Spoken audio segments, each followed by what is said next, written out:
Hello friends, welcome to Sathya சமையல்.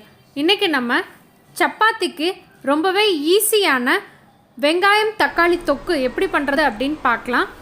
குறைவான ingredient வச்சு சீக்கிரமாக பண்ணிடலாம். இப்போ நம்ம வீடியோவுக்கு போகலாம். நான் இன்றைக்கி 2 சின்னதாக பெரிய வெங்காயமும் ஒரு மீடியம் சைஸில் உள்ள வெங்காயம், 5 பல் போல் பூண்டு, சின்னதாக ஒரு தக்காளி பழம் எடுத்திருக்கேன்.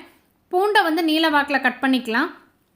பெரிய வெங்காயமும் நீல வாக்கில் மெலிசாக கட் பண்ணிக்கோங்க.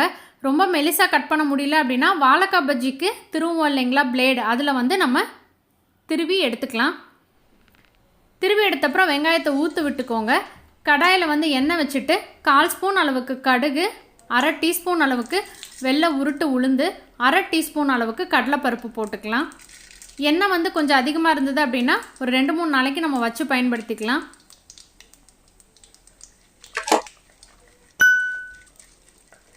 கடலைப்பருப்பெல்லாம் வறுபட்டதுக்கு அப்புறமா முதல்ல வந்து பூண்டை போட்டு பூண்டு வந்து நல்லா பொன்னிறம் ஆகிற வரைக்கும் நம்ம வந்து வதக்கி விட்டுக்கலாம். அப்போ வந்து இந்த தொக்கில் பூண்டு நல்லா கரைஞ்சிரும். பூண்டு விருப்பப்படாத குழந்தைங்க கூட இதை வந்து சாப்பிடுவாங்க.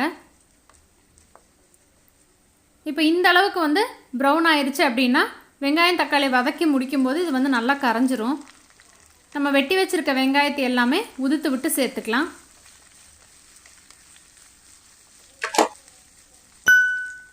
இப்போ இந்த வெங்காயம் வதங்கிறதுக்கு கொஞ்சமாக வந்து உப்பு சேர்த்துக்கலாம்.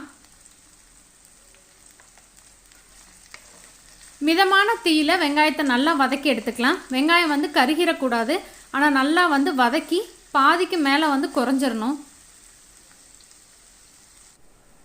இப்போ பாருங்கள், எண்ணெய் பிரிஞ்சு வெங்காயம் வந்து நல்லா வதங்கிடுச்சு. இப்போ நம்ம வந்து மசாலா பொருள் எல்லாமே சேர்த்துக்கலாம். 1/2 ஸ்பூன் அளவுக்கு காஷ்மீரி மிளகாத்தூள் எடுத்திருக்கேன். நீங்கள் எந்த மிளகாத்தூள் விருப்பப்படுறீங்களோ அதை சேர்த்துக்கோங்க. 1/2 ஸ்பூன் அளவுக்கு கரம் மசாலா, 1/4 ஸ்பூனுக்கும் குறைவாக மஞ்சள் தூள். இந்த வதக்கலுக்கு வந்து எனக்கு சாம்பார் பொடி போட்டால் ரொம்ப பிடிக்கும், அதனால் நான் 1 டீஸ்பூன் அளவுக்கு சாம்பார் தூள் சேர்த்துக்கிறேன். நீங்கள் சாம்பார் தூள் வேண்டான்னு நினச்சிங்கன்னா மிளகாத்தூளை வந்து அதிகம் பண்ணிக்கோங்க. இப்போ பச்சை வாசனை போகிற மாதிரி இந்த மசாலா பொடியெல்லாம் நம்ம வதக்கி விட்டுக்கலாம். நம்ம வீட்டில் வந்து உப்பு பருப்பு செஞ்சோம் அப்படின்னா காய்கறி எதுவும் இல்லாத சமயத்தில் இந்த மாதிரி வெங்காயத்தில் மசாலா போட்டு எடுத்து நீங்கள் தொட்டுக்கிட்டீங்க அப்படின்னா டேஸ்ட் ரொம்பவே நல்லாயிருக்கும். அதுவும் ட்ரை பண்ணி பாருங்கள்.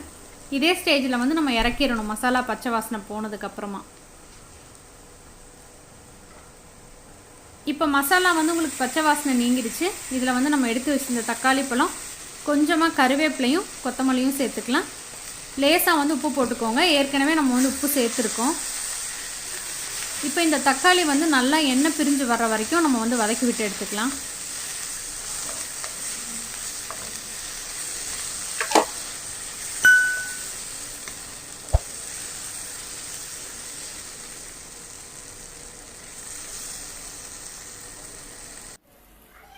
இப்போ பாருங்கள், நல்லா லைட்டாக எண்ணெய் வந்து பிரிஞ்சு வர ஆரம்பிச்சிருச்சு. இன்னும் 2-3 நிமிஷத்துக்கு அப்புறமா நம்ம வந்து ஆஃப் பண்ணிடலாம்.